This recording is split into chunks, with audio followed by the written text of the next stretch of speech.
Nous sommes au volant d'une berline, la Skoda Superbe, une grande routière familiale, voilà, vraiment la voiture statutaire. Et pourtant, ce ne sont pas les particuliers qui achètent ce genre de voiture, mais quasiment à 70-80% des entreprises. Tout à fait exact. C'est un marché qui est devenu un marché entreprise au fil du temps. Ce n'est pas son marché naturel.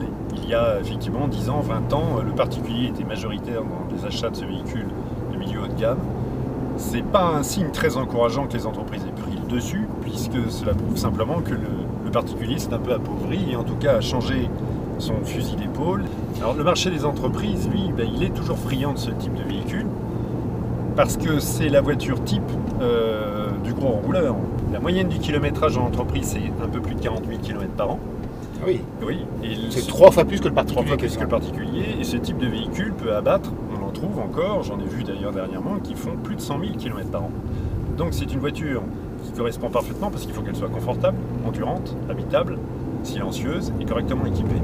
Et qu'elle soit suffisamment performante. Donc c'est une voiture typique de directeur régional, de patron d'entreprise, de PME, de TPE et de salariés cadres supérieurs de grosses entreprises.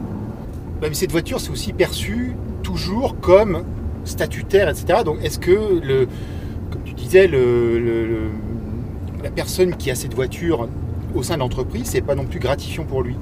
Alors, ça l'est parce que c'est une voiture d'un segment supérieur, ça l'est peut-être moins parce que c'est une Skoda. En même temps, la Skoda fait sa révolution.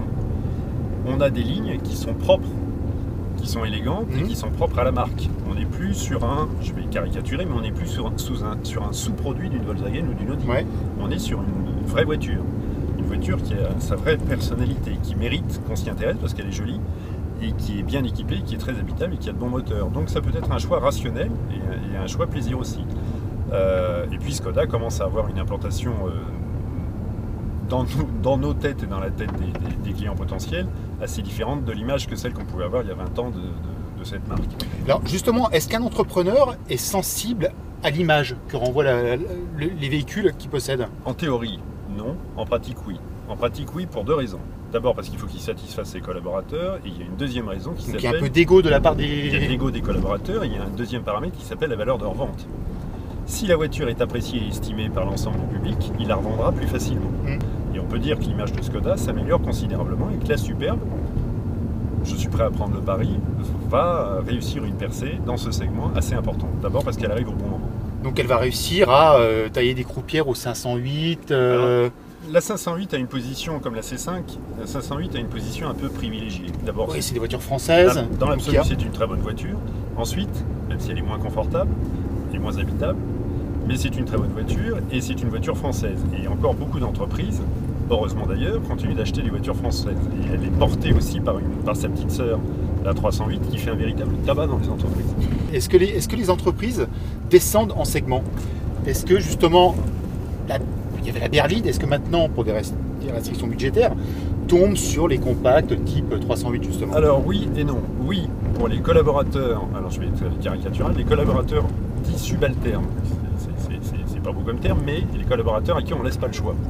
Là, tu rentres avec la Skoda Superbe dans les collaborateurs qui sont des cadres dirigeants et décisionnaires. Ouais. Et à ce moment-là, le sens écologique va s'estomper assez rapidement devant le statut et le rapport financier, compensation salaire, véhicule de fonction. Donc même les hybrides? Alors les hybrides ont une vraie place dans les entreprises parce que les hybrides ont un avantage fiscal, l'exonération de TVS. Alors le downsizing autrement existe, c'est-à-dire la baisse de cylindrée sur un même modèle. Oui, ça existe. D'ailleurs, cette Superbe, elle est proposée avec des véhicules qui vont de 120 chevaux en diesel jusqu'à 190 chevaux. Paradoxalement, ce qu'on regarde, c'est que le grammage de la 120 chevaux, c'est 100 grammes de CO2 en boîte mécanique et 103 en boîte DSG. Et si on prend la 190 chevaux, on est à 106 grammes. Ça, c'est quand même considérablement resserré. Un gros moteur puissant n'est pas forcément un moteur qui pollue. Bon, et le particulier dans tout ça alors?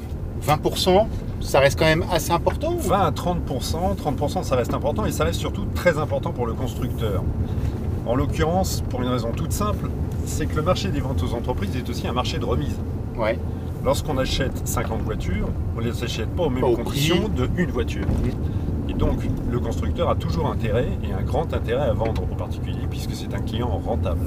Alors c'est un client rentable à l'achat, à la vente, mais c'est pas un client rentable à l'entretien. Parce que l'avantage de l'entreprise, même si elle obtient de grosses remises, c'est qu'elle va passer en concession sans arrêt.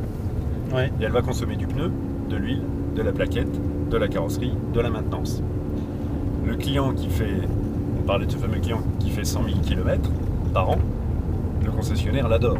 Oui.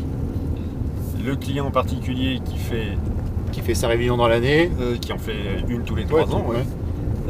La première vidange étant à 30 000. Oui, c'est pas tellement rentable pour le garagiste du Je coin. crois qu'on va pas le revoir tout de suite dans la concession. Donc le concessionnaire fait une vente extrêmement valable, qui a une petite remise, mais fera peu de maintenance. Ouais. Mais comment expliquer ce désamour aussi pour la berline? Alors c'est un désamour relatif. Pour le particulier, j'entends. Pour le particulier, c'est lié. C'est lié à deux choses. C'était un peu la voiture à papa, quoi. Ça fait un peu voiture de papy. Alors, on disait que la Tricor, c'est fini, les 3 volumes, c'est fini. Et puis, Audi a lancé une A3 à coffre qui se vend remarquablement bien. Ça veut dire quoi? Ça veut dire que c'est value for money. Le particulier, comme certaines entreprises, ont vu arriver les SUV et les crossovers, grosses berlines sur les mêmes coques qu'une berline, mais surélevées et gonflées. Et là, ils se sont dit, comme n'importe qui, mais c'est plus gros et c'est plus grand, donc j'en ai plus pour mon argent. Ça, c'est une première chose. La deuxième chose, ils se sont dit j'aurai plus d'habitabilité. Et le troisième paramètre, ils se sont sentis bizarrement plus en sécurité. Et à un moment, vous regardez le SUV, vous dites bah, pourquoi pas, c'est plus gros, ça coûte le même prix, a priori, pourquoi pas, c'est moins véloce, quoi. C'est moins véloce, je suis moins tenté, je vais rouler moins vite, c'est un gros camion. Donc ça explique aussi ce développement du crossover et du SUV par rapport à la berline.